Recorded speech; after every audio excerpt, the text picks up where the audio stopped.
号。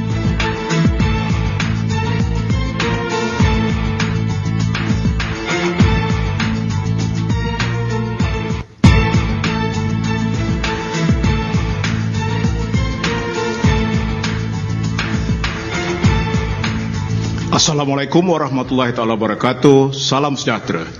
Debat agenda daily ini membawa tajuk Hari ini bentuk kerajaan, esok turun harga minyak. Di Balai Budaya Tun Said Nasir, Dewan Bahasa dan Pustaka, dua orang tokoh kami bawa khas untuk mendebatkannya. Debat ini mengambil masa sejam dan disiarkan secara langsung ke seluruh negara. Format debat ini telah dipersetujui oleh kedua-dua pihak. Masing-masing telah juga menamakan seorang wakil yang bertindak sebagai ahli panel. Mereka akan menanyakan soalan kepada pendebat yang mencalonkan mereka selain soalan kepada pendebat yang gantung pada keadaan masa. Saya sendiri akan menanyakan soalan kepada kedua-dua pendebat ini supaya berlaku adil. Soalan ini yang sama akan ditanyakan kepada kedua-dua orang. Kedua-dua pendebat ini juga akan diberi peluang untuk bertanya satu sama lain.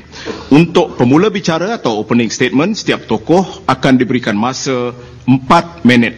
Loceng akan dibunyikan selepas 3 minit setengah. Setiap soalan lain mesti dijawab dalam masa kurang dari 3 minit atau loceng akan dibunyikan sebagai tanda peringatan.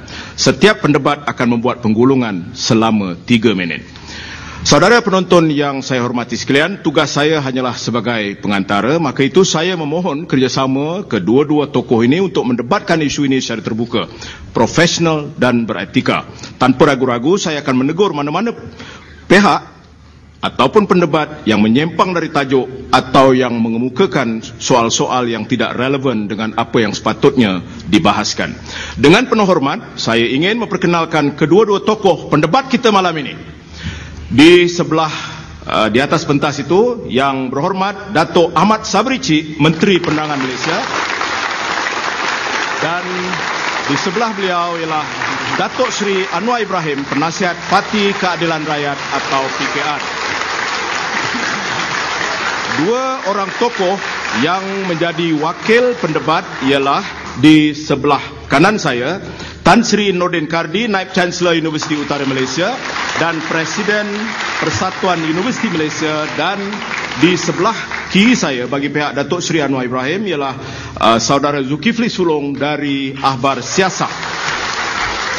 Saya mulakan debat agenda daily bertajuk Hari ini bentuk kerajaan, esok turun harga minyak dengan mempersilakan Datuk Seri Anwar untuk membuat opening statement selama 4 minit. Dipersilakan. Assalamualaikum warahmatullahi wabarakatuh dan salam sejahtera. Terima kasih Tok Johan dan Jana Jeli kerana kesempatan ini, dan penghargaan khusus kepada Saudara Datuk Sabri kerana memberikan ruang yang julung kali diadakan. Saya menerima perlawanan ini dengan senang hati untuk membuka wacana yang bebas dan segar, walaupun pada peringkat awal saya memilih untuk berdebat dengan Perdana Menteri atau Timbalan. Tetapi saya terima baik, dan kerana saya nak guna kesempatan itu menjelaskan kalau kesempatan Pakatan Rakyat memerintah hari ini, esok insya-Allah minyak tetap turun. Saya cadangkan berdasarkan perkiraan kekuatan makroekonomi negara kita, pertumbuhan dan potensinya, penyusunan dan pengurusan pemerintahan yang lebih cekap dan bebas dari rasuah dan penyalahgunaan kuasa, dan jumlah yang kita fikirkan untuk diturunkan dalam kadar segera sebagai langkah awal ialah 50 sen. Maknanya mulai esok seandainya kita perintah malam ini, harga minyak RM2.20. Saya pertahankan hujah ini kerana beban rakyat itu sudah tidak terkawal. Petani, nelayan, pekerja, peniaga, peringkat menengah dan atas itu mengalami satu keperitan yang luar biasa. Ini jarang sekali berlaku dalam sejarah negara kita. Kenaikan mendadak yang cukup membebankan. Orang Melayu, majoriti Melayu adalah lebih banyak terkesan. Jadi semua perbicaraan tentang menyelamatkan orang Melayu, membela nasib orang Melayu itu omongan, tetapi kenyataannya keperitan itu menimpa orang Melayu, termasuklah Bumi Putera, Sabah dan Sarawak. Bagaimana boleh dapat saya kumpulkan jumlah 5 bilion ini? Saya akan jelaskan dan memperinci berikutnya, yaitu TNB sekarang umpamanya punyai standby capacity yang berlebihan, reserve 40%, di antara yang paling tinggi di dunia.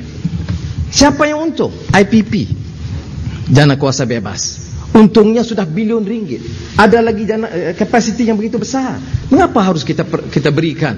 Petronas rugi, TNB rugi, yang untung IPP. Dan capacity 40% itu saya usulkan untuk dikurangkan standby capacity itu kepada 20%. Dengan mengurangkan capacity itu saja kita telah mendapat 2 bilion ringgit. Jadi kita kena cari 3 bilion ringgit lagi. Petronas hari ini dalam financial announcement dia menyebut keuntungan yang besar. Jumlah keuntungan 08 yang baru selesai diumumkan hampir 100 bilion ringgit. Jangan kita bicara soal naik harga minyak. Naik harga minyak bermakna di pasar dunia pendapatan dan dana kerajaan bertambah, meningkat besar. Jadi kalau kita punya keuntungan begitu besar, sebahagiannya untuk Petronas, dan saya tidak ganggu Petronas, Petronas punya rekod yang cemerlang dan pengurusannya membanggakan. Masalahnya ialah manakala campur tangan politik, pengurusan politik yang sangat lemah, membebankan negara. Jadi oleh demikian saya mengusulkan sebagai langkah awal kita turunkan 50 sen mulai esok. Walaupun sekarang Barisan Nasional perintah, mana ini tidak mungkin, tetapi kita turunkan 50 sen insyaAllah keesokannya.